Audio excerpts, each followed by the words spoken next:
Shalom, frères et sœurs. Il y a deux choses que nous allons encore discuter aujourd'hui avec vous. Veuillez patienter avec moi puisque j'utilise un nouveau programme, alors je ne me suis pas encore familiarisé avec ce programme. Voilà.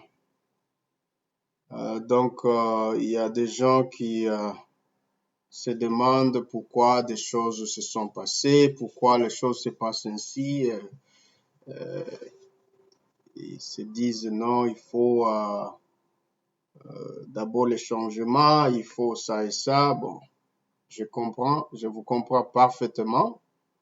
Moi-même, je me demande pourquoi les histoires se passent à la manière dont ils se passent, ils continuent à se passer. Mais je n'oublie pas que la parole nous a tout dit sur tout ce qui se passe, car il n'y a rien qui soit nouveau ici-bas. Tout ce qui est en train de se passer, c'est déjà passé. Et tout n'est qu'une répétition. Voilà. Donc, je disais que aujourd'hui, nous allons parler d'une parole importante. Mais avant de parler de cette parole, nous allons d'abord faire une marche en arrière. Et nous allons parler de pourquoi les choses se passent ou se déroulent mal souvent dans la vie des enfants de Dieu. Il y a des choses que nous ne devons pas cacher, puisqu'en cachant des histoires, nous devenons des hypocrites.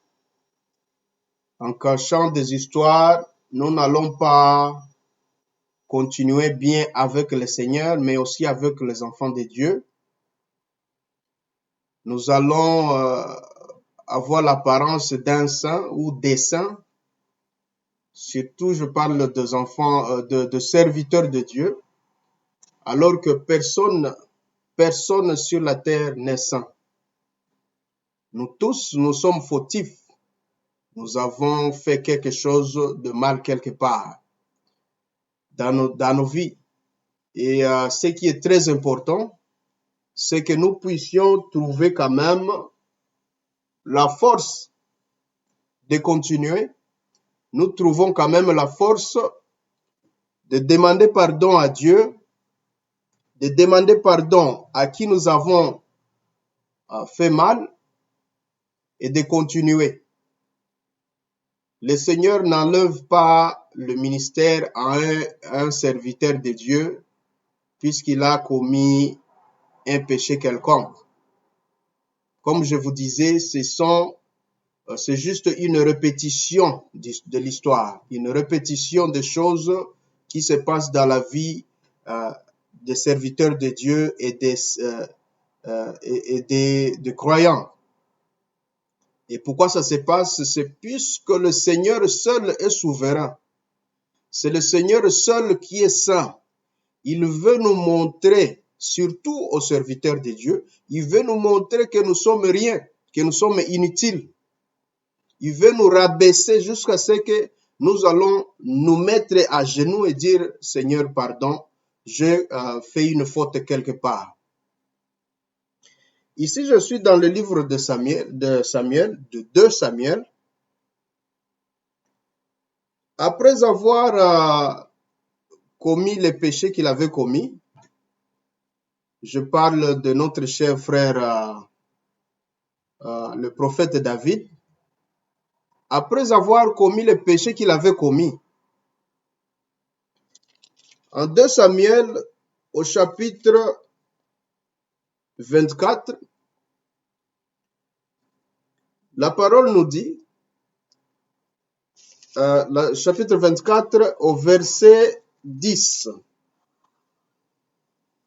Au verset 10. David sentit battre son cœur après qu'il eut ainsi compté le peuple. Ah, je reviens. David sentit battre son cœur après qu'il eut ainsi compté le peuple. David dit au Seigneur, j'ai commis un grand péché en faisant cela. Maintenant, Seigneur, pardonne, je te prie, la faute que j'ai commise, moi, ton serviteur, car j'ai agi tout à fait stupidement. Pourquoi David s'est senti son cœur battre? Le Seigneur ne lui a pas envoyé un prophète. Le Seigneur ne lui a pas envoyé ou parlé par un songe ou par une vision. Mais lui-même, dans son cœur, il s'est senti que non, ici, j'ai commis vraiment une grande faute. J'ai commis un péché. Mais pourquoi il s'est senti ainsi? C'est puisque si vous allez au chapitre 24, 2 Samuel chapitre 24, le verset 1er, le Seigneur s'est mis de nouveau en colère contre Israël.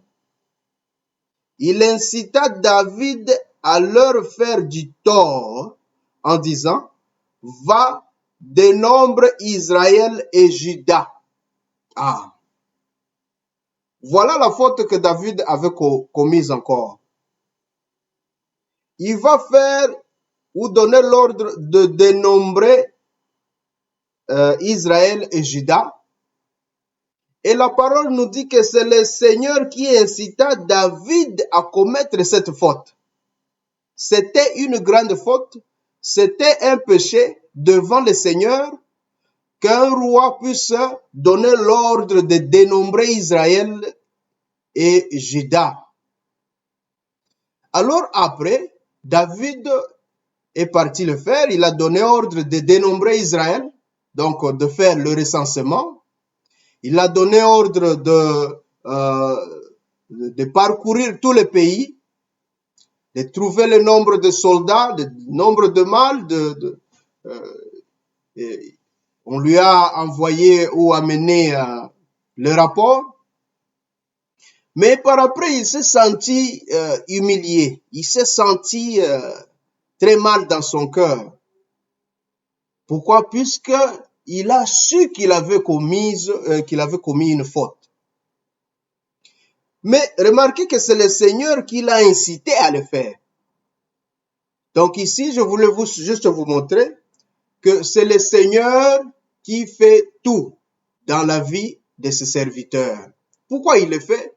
Il veut te montrer que tu n'es rien, que tu puisses te rabaisser, te mettre à genoux et te mettre à pleurer vers le Seigneur et dire, Seigneur, ce n'est que toi qui peux conduire ton peuple, ce n'est que toi qui peux faire ce travail. Moi, je ne peux rien. Je ne suis qu'un serviteur inutile.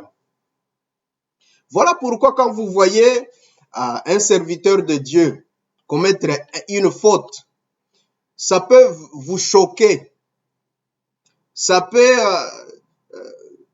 vous décourager, mais cela n'enlève en rien que cet homme a été envoyé par Dieu pour que vous puissiez puiser de l'eau, la nourriture, la parole de Dieu par lui. C'est la volonté de Dieu et c'est la souveraineté de Dieu que ces choses se passent ainsi. David était un prophète de Dieu, il prêchait, mais les gens ne pouvaient pas dire, bon, voyez David, tu commets beaucoup de fautes. David, toi, un roi, un prophète, un enseignant, mais tu mènes une vie pareille. Non. Il pouvait juste être derrière David, le comprendre, s'humilier et aller de l'avant. Mais vous allez aussi remarquer que David, après avoir commis une faute, il ne pouvait pas non plus s'asseoir et dire, OK, ça va, que ça s'arrête ici. Non. Un enfant de Dieu, tout enfant de Dieu, que ce soit serviteur du Seigneur, que ce soit un croyant, tout enfant de Dieu, après avoir commis une faute, il y a quelque chose dans son cœur qui lui dit, ah, j'ai commis une faute ici. Il faut que je répare. Il faut que je répare. Vous voyez, donc, ce ne sont pas des choses nouvelles. Ce sont des choses qui se passent dans la vie. Et le plus important, c'est que l'enfant de Dieu, tout enfant de Dieu, tout serviteur de Dieu, puisse savoir comment améliorer, puisse savoir comment changer, ne plus revenir, ne plus refaire la même faute. Voilà, donc c'est ce que je voulais vous dire entre parenthèses avant de commencer notre étude d'aujourd'hui. Alors, notre étude d'aujourd'hui se base sur le livre de Proverbes au chapitre 31. Proverbes chapitre 31. Excusez-moi. Voilà. Donc, un nouveau programme encore. Voilà. Proverbes chapitre 31. Et c'est un passage que beaucoup d'entre nous lisent, mais nous l'entendons et nous l'expliquons différemment, avec un point de vue humain, ce qui est un grand péché, puisque le point de vue humain, c'est le point de vue de Satan. Il n'y a qu'un seul point de vue de la Bible, c'est le point de vue de la révélation qui vient du Seigneur Yeshua HaMashiach. L'homme ne peut pas expliquer la parole de Dieu. C'est le Seigneur lui-même, la parole, qui explique la parole. Alors, le passage se trouve dans Proverbes au chapitre 31. Et nous allons commencer, nous étudierons tout le chapitre, mais pour le moment, nous allons commencer au verset 10. Au verset 10. Beaucoup de femmes aiment ce passage.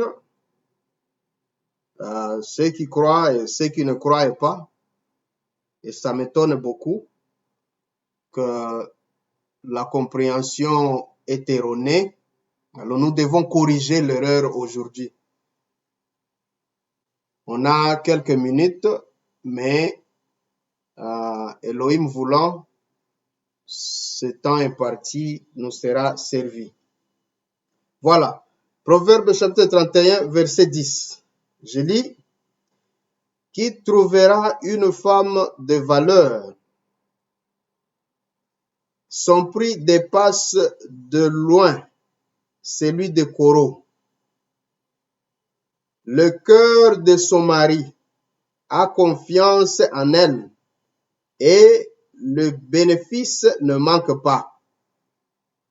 Elle lui fait du bien et non pas du mal tous les jours de sa vie. Elle se procure de la laine et du lin et travaille de ses mains avec plaisir. Elle est comme le bateau d'un marchand. Elle fait venir son pain de loin.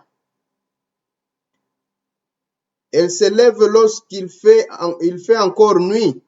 Elle donne de quoi manger à sa maison. Elle donne des instructions à ses servantes. Elle pense à un champ et elle l'acquiert. Du fruit de ses mains, elle plante une vigne.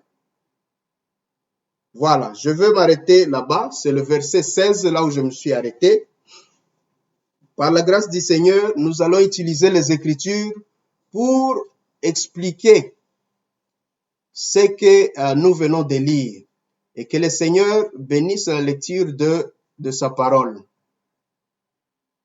Alors, beaucoup de femmes, comme je l'ai dit, utilisent ce passage pour nous montrer que Elles sont des femmes de valeur, comme on dit en anglais, virtuous women ou virtuous woman, depending on the woman. Les femmes de valeur, les femmes idéales, ce que les gens, quelques personnes utilisent. Mais quelle est normalement la meilleure ou la vraie signification de ce passage?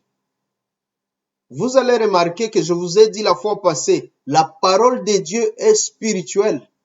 La parole de Dieu n'est pas charnelle. Alors, pour comprendre la parole de Dieu, nous devons la comprendre d'une manière spirituelle, pas charnelle. Nous devons comprendre la parole de Dieu avec les Saintes Écritures, avec l'Esprit du Seigneur.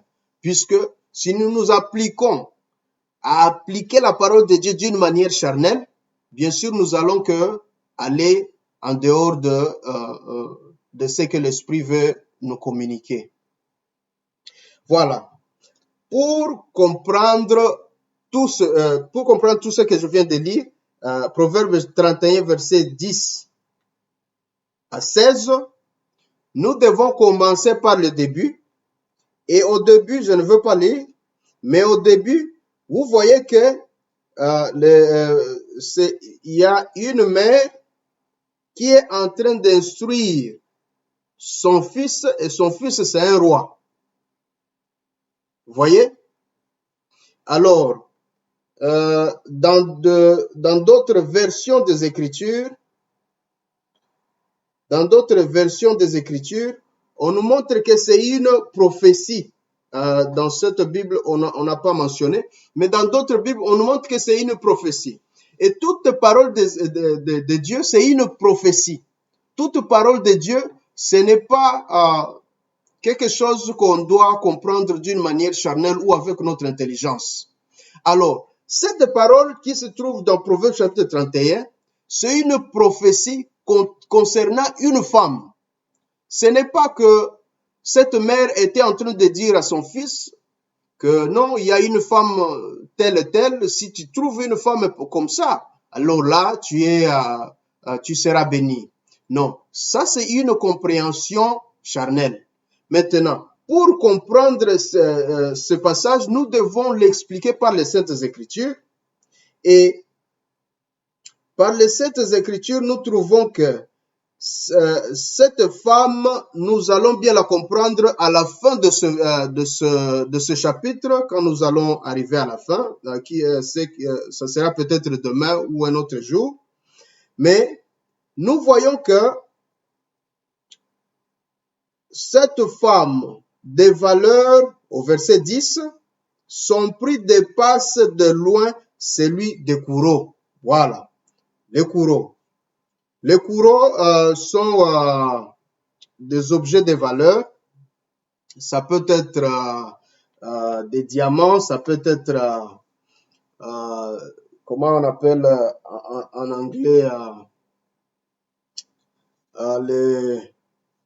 donc les pierres précieuses, quoi. Hein? Vous pouvez utiliser ça comme les coureaux. Je ne sais pas quelle Bible vous utilisez là-bas, mais voilà. Sa valeur dépasse celle des coureaux. Ce passage veut nous dire que cette femme a une grande valeur que celle de pierres précieuses. Et nous comprenons aussi que dans les Saintes Écritures, le Seigneur nous dit que l'âme d'une personne a le prix ou la valeur de 10 000 mondes et que nous ne devons pas mettre notre attention sur cette chair, la chair humaine, mais nous devons mettre l'attention sur notre âme ou sur la nourriture spirituelle, pas sur la nourriture charnelle. Vous voyez, nous allons comprendre pendant cette étude, vers la fin, qui est réellement cette femme. Cette femme, ce n'est pas une femme physique. Cette femme, ce n'est pas une Congolaise ou une Rwandaise, Ougandaise ou Sud-Africaine ou Française, non. cette femme, ce n'est pas une femme physique, c'est une femme spirituelle. Vous voyez? Et nous comprenons avec les Écritures que nous sommes la femme du Seigneur. Alors, je vais vous expliquer, je vais vous démontrer avec les Saintes Écritures que le Seigneur était en train de parler de sa femme spirituelle, de sa femme de dernier jour, quand il était en train de parler de ce passage ou de ce chapitre. Vous voyez, cette femme de valeur, cette femme qui a de bon caractère, c'est une femme spirituelle. C'est l'Église du Seigneur. Vous voyez? Je vais ici corriger bien, puisqu'il y a deux femmes dont on est en train de parler ici. Il y a l'Église, il y a aussi l'épouse du Seigneur. Et si nous allons le comprendre vers la fin, si nous tirons bien attention, en expliquant par les Écritures, nous allons comprendre qu'on est en train de parler de l'épouse du Seigneur, surtout l'épouse des derniers jours du temps de l'Odyssée. Alors, nous continuons au verset 11. Le cœur de son mari a confiance en elle. Nous savons aussi que le mari, dans les Saintes Écritures, le mari, c'est le Seigneur Yeshua HaMashiach. Le cœur de son mari a confiance en elle. L'apôtre Paul nous a dit, je vous ai tous fiancés à un seul époux. Vous voyez? C'est-à-dire que ce mari qu'on est en train de parler ici, ce n'est pas un mari physique, mais c'est le mari qui est le Seigneur Yeshua HaMashiach. Vous voyez? Quand je dis physique, je ne parle pas je parle d'un mari il dit qui se trouve ici sur la terre. Non.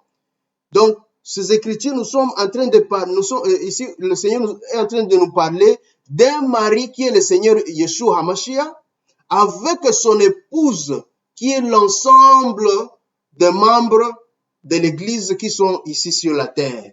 Vous voyez?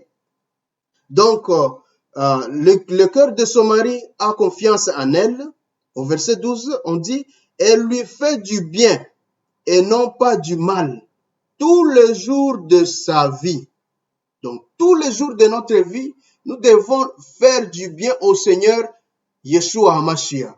Vous voyez, il peut y arriver qu'on commet des fautes, comme j'ai commencé cette vidéo en vous expliquant. Donc, il y a des choses qui arrivent dans la vie des chrétiens. Il y a des choses qui nous arrivent, mais ça ne veut pas dire que ces choses ça nous fait de démons. Non, nous sommes l'épouse du Seigneur. Ce sont juste des fautes qui arrivent. Et quand tu vois ces fautes arrivent, tu fais comme David. Ce n'est même pas quelqu'un qui va te dire que non, tu as fait quelque chose comme ça. Non, ton cœur toi-même, Seigneur, je fais une erreur. Pardonne-moi. Comme on l'a lu tout au début. Vous voyez? Donc, elle lui fait du bien et non pas du mal tous les jours de sa vie. Elle se procure de la laine et du lin et travaille de ses mains avec plaisir. Voilà, c'est le verset 13. Voilà, nous avons compris que la laine et le lin représentent un habit blanc, comme nous l'explique les livres de la Révélation ou l'Apocalypse que nous devons lire rapidement. L'Apocalypse, chapitre 3, au verset 18. Je vais lire juste une partie. Je te conseille de m'acheter de l'or purifié par le feu, afin que tu deviennes riche, des vêtements blancs, afin que tu sois habillé et que la honte de ta nudité ne devienne pas manifeste. Donc, je vais m'arrêter par là. Donc ici, le Seigneur est en train de nous conseiller à l'église de Laodicée d'acheter de la laine, d'acheter des vêtements blancs pour qu'ils ne soient pas déshabillés et que leur nudité ne soit pas manifeste. Donc nous voyons que l'habit que le Seigneur nous est en train de nous dire d'acheter ici, l'habit c'est le Saint-Esprit. Vous voyez? Donc ce vêtement c'est le Saint-Esprit. le vêtement dans les Saintes Écritures représente le Saint-Esprit. Vous voyez, donc quand le livre de Proverbes au chapitre 31, verset 13 nous dit que cette femme se procure de la laine et du lin, nous tous nous savons que la laine est toujours pure. Et toute chose, chaque chose qui est pure représente le Saint-Esprit. Et ce Saint-Esprit est pur, représenté ici par la laine et le lin, dont cette femme se procure. Et le passage continue et dit qu'elle travaille de ses mains avec plaisir. Ici, travailler de ses mains avec plaisir, c'est l'œuvre qu'elle est en train de faire. Et à sa foi, c'est-à-dire aussi, puisque je suis en train de parler de nous comme la femme du Seigneur, c'est-à-dire l'ensemble des chrétiens ici sur la terre, l'ensemble de l'épouse du Christ ici sur la terre, à la fois nous ajoutons les œuvres, comme nous le conseille aussi le livre, le Seigneur dans le livre de Jacques au chapitre 2, lisons-le rapidement puisque c'est très important. Jacques chapitre 2 au verset, je commence par le verset 20. Veux-tu donc savoir, tête creuse, que la foi en dehors des œuvres est stérile? Abraham, notre père, ne fut-il pas justifié en vertu des œuvres pour avoir offert son fils Isaac sur l'autel? Tu vois que la foi agissait avec ses œuvres et que c'est en vertu de ses œuvres que la foi fut portée à son accomplissement. Voilà. Donc nous voyons ici que la parole de Dieu nous conseille d'ajouter des œuvres à notre foi. Et c'est par ces œuvres même que l'apôtre Paul nous dit que c'est par ces œuvres que nous allons démontrer que nous avons la foi. Nous avons la foi en Jésus-Christ. En faisant ces œuvres vont démontrer que réellement nous avons la foi dans le Seigneur Yeshua HaMashiach. Ici, je veux faire une parenthèse pour vous expliquer que, bien sûr, nous sommes sauvés par la grâce. Nous sommes sauvés par la grâce. Et en croyant dans cette grâce, nous sommes sauvés. Mais il y a quelque chose encore de plus que juste la foi. Il y a quelque chose encore de plus. C'est ce que Proverbe est en train de nous expliquer. Que les œuvres, cette femme travaille librement, elle travaille en souriant avec ses mains. C'est-à-dire, elle est en train d'accomplir quelque chose en ajoutant à sa foi. Et je vous ai expliqué tout au début que cette femme n'est pas une femme, n'est pas n'importe quelle femme. Et dans Proverbe 31, on nous parle de deux femmes. Je vais vous expliquer ça après, quand nous arrivons à la deuxième vidéo. On nous parle de deux femmes. Cette première femme est aimée par le roi. Elle est aimée par son mari, puisque à sa foi, elle ajoute les œuvres. Vous voyez, elle ajoute les œuvres, elle ne s'endort pas. Elle ne croit pas seulement et puis elle s'assied. Elle ne reste pas à la maison quand il fait temps pour aller au culte. Elle prie tous les jours. Elle croit toute la parole du Seigneur. Tout. Vous voyez, c'est-à-dire il y a une différence entre l'épouse du Christ et l'église du Christ. Vous voyez, l'église du Christ, ça c'est les 5 vierges folles. Mais l'épouse du Christ, c'est les 5 vierges sages. Vous voyez, et ici, Jacques est en train de nous expliquer que à la fois, on doit ajouter les œuvres. Le vierge sage ajoute toujours les œuvres à la foi. Ça, c'est une parenthèse. Nous allons aussi expliquer longuement ce passage. Mais voilà que cette femme idéale, si vous voulez bien, elle ajoute, elle travaille avec plaisir Elle travaille de ses mains avec plaisir, c'est-à-dire elle ajoute des œuvres à sa foi.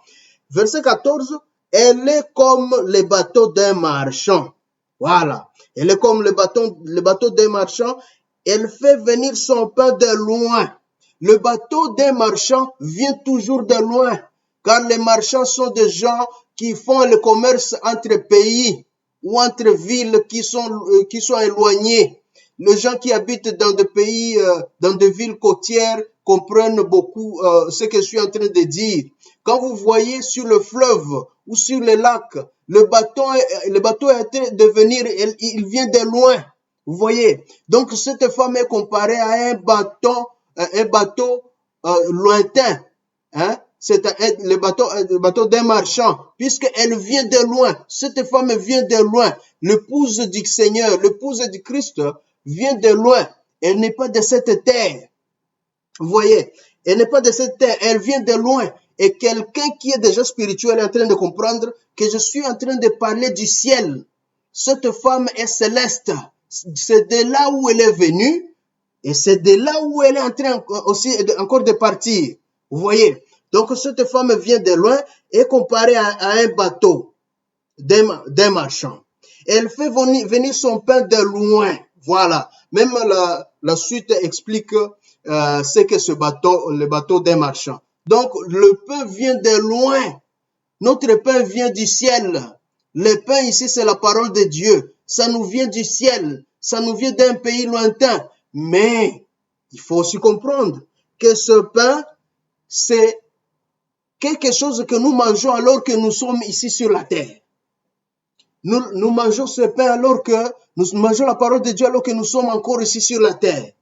Nous voulons que ça nous vienne de loin, que ça nous vienne du ciel. Nous ne voulons pas manger quelque chose qui est sur la terre, les dogmes, les pensées des gens, n'importe quoi que les gens, à quoi les gens croient. Nous voulons manger quelque chose qui nous vient de très loin, de notre pays. Ici, je peux vous donner aussi un exemple comme nous habitons ici en Amérique, mais nous avons toujours envie de manger quelque chose qui nous vient d'Afrique, puisque nous venons d'Afrique. Hein? Nous avons toujours envie de manger quelque chose qui nous vient de nos pays africains. Vous voyez, c'est comme ça que vous allez voir quelqu'un dire, il appelle ses amis ou sa famille, amenez-moi le makayabu, amenez-moi le sombé. Vous voyez, puisqu'il a envie de manger quelque chose qui lui vient de son pays. Hein? Tu ne veux pas manger quelque chose que tu achètes à Walmart ou Target ou n'importe où. Vous voyez, alors qu'ici, il y a aussi la nourriture. Mais tu sens en toi que non, je veux manger le makayabu. Si aussi avec nous, l'épouse du Christ, on veut manger la parole qui nous vient du ciel. Ne voulons pas manger les idées des gens. Alors que, bien sûr, les gens aussi ont des idées. Ils ont aussi de bons conseils. Il y a des philosophes ici, quand ils te parlent, tu vois que c'est bon. Hein? Il y a des gens qui marchent, qui ont une vue droite ici. Quand ils te parlent, tu vois vraiment que ça, c'est une personne correcte. C'est une femme correcte, un homme correct. Mais nous ne voulons pas manger ça. Nous n'avons pas appétit de ça. Vous voyez, nous voulons manger quelque chose qui nous vienne du ciel, de notre pays lointain. Elle se lève lorsqu'il fait encore nuit. Elle donne de quoi manger à sa maison. Elle donne ses instructions à ses servantes. Voilà. Elle se lève lorsqu'il fait encore nuit.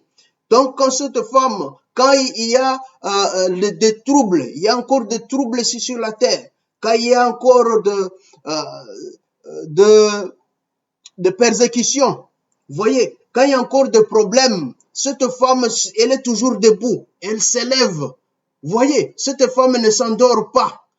Voyez, l'épouse de Christ, elle est toujours éveillée, ne s'endort jamais. Il est toujours debout. Voyez, et qu'est-ce qu'elle fait quand elle est debout, quand elle se lève pendant la nuit? Elle donne de quoi manger à sa maison. Amen. Amen. Je veux vous dire aujourd'hui que votre maison, c'est votre âme. C'est ça votre maison. vous donnez quoi manger à votre maison. Le pain que vous avez eu de votre pays lointain, vous donnez ça à votre maison. C'est-à-dire, vous donnez ça à votre âme. Vous voyez l'explication de la parole de Dieu. Ah, je suis très content quand je suis en train de parler de ces choses. Ce sont des choses éternelles. Ce sont des choses que personne ne peut comprendre si ce n'est que par l'Esprit du Seigneur. C'est l'Esprit du Seigneur qui te l'explique. Voyez, c'est l'Esprit du Seigneur qui explique sa propre parole. Voyez, votre corps, votre âme, c'est ça votre maison. Vous donnez manger à votre maison. Voyez, vous donnez manger à votre maison. Et je vais vous montrer que quand il fait encore nuit, cette femme se lève. Regardez Matthieu chapitre 25, les 10 vierges. Les 5 étaient éveillés, mais les 5 autres étaient endormis. Je vous ai parlé ici que ce chapitre de Proverbe 31 nous parle de 2 femmes. Et je vais vous le démontrer, les 2 femmes. La première femme, c'est l'épouse du Christ. Cette femme reste éveillée dans Matthieu chapitre 25. Elle reste éveillée jusqu'à ce que l'époux vienne. C'est cette femme dont on est en train de nous parler ici dans Proverbe chapitre 31. Elle ne s'endort pas. Et quand elle reste éveillée, le pain qui lui vient du ciel, le pain qui lui vient de son pays lointain, vous voyez, ce pain-là, elle donne à manger à son âme. Vous voyez? Et quand elle donne à manger à son âme, elle donne aussi des instructions à ses servantes. Alléluia. Alléluia. Gloire à Dieu. Les servantes ici, ce sont tes membres. Les membres de ton corps. Tout ton corps. C'est ça tes servantes. Tu donnes des instructions. Vous voyez, quand tu veux prier, tu te lèves la nuit, tu veux prier. Le corps ne veut pas. Le corps veut dormir. Le corps somnole. Mais tu donnes les instructions, tu dis, tu dois prier, tu vois. Quand tu veux aller à l'église, le corps ne veut pas. Non, je ne suis pas encore prêt. Non, il faut faire ceci. Il faut aller faire le double shift. Oh, il faut payer la maison. Tu vois, il faut l'argent pour payer la maison. Mais la femme, l'épouse du Christ, alléluia.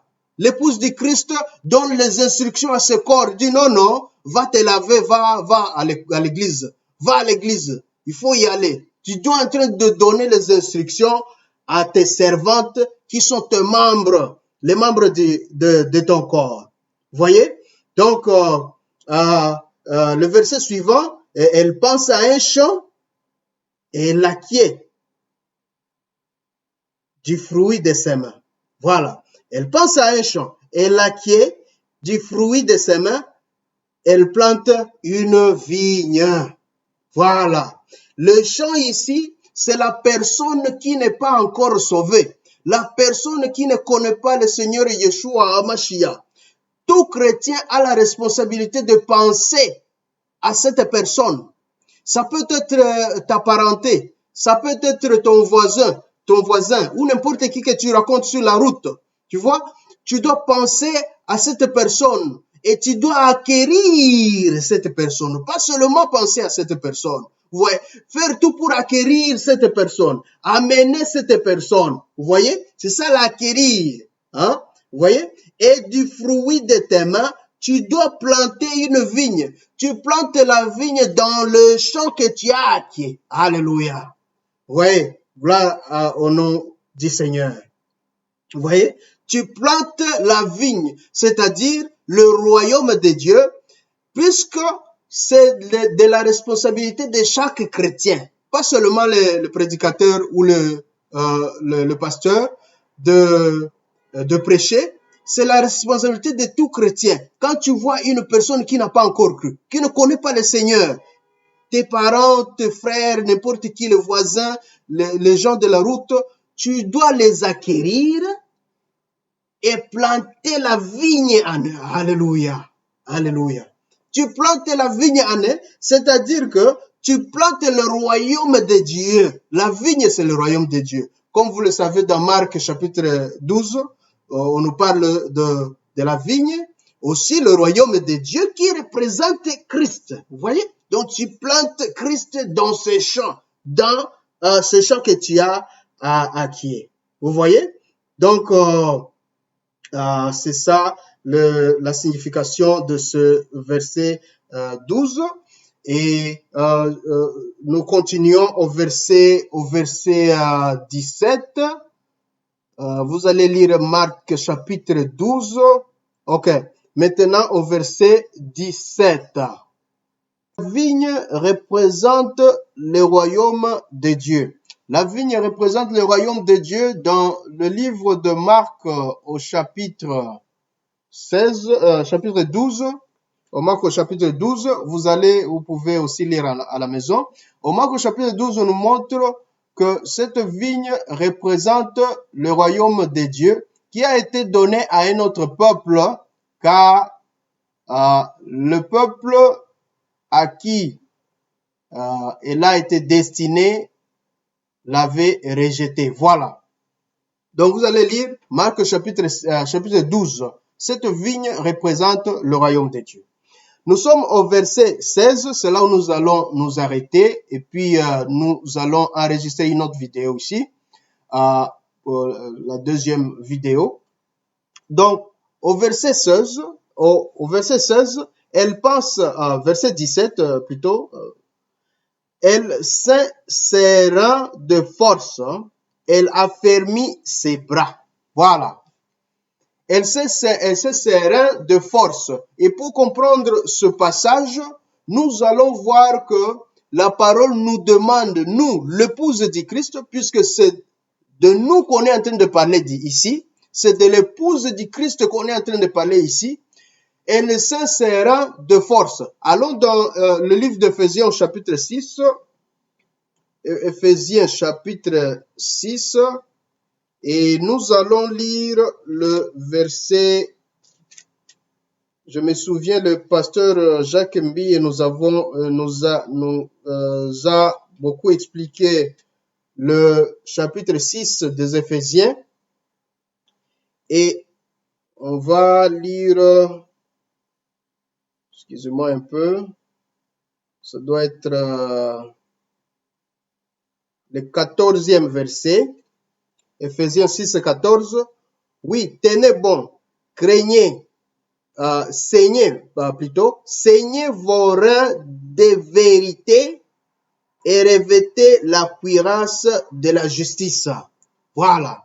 Donc, voilà que cette femme, l'épouse du Christ, puisque on est ici, on est en train de parler de l'épouse du Christ et de Christ. Cet homme, ce roi dont on parle ici, nous allons le voir après dans les versets qui suivent du chapitre 31 des Proverbes. On est en train de parler du Christ et ici, on dit que son épouse, elle se ceint les reins de vérité et revête la cuirasse de justice. Donc, vous voyez ici que si nous rentrons dans le Proverbe au chapitre 31, le verset 17, elle se serrait de force. Donc, la force, c'est la vérité. Vous voyez, c'est comme ça que l'Écriture explique l'Écriture. Vous voyez, la force, c'est ça la vérité. Et nous allons nous arrêter. Elle s'est affermi ses bras. Affermi ses bras. Nous allons nous arrêter ici et puis nous allons continuer avec le verset 18 dans une autre vidéo. Voilà.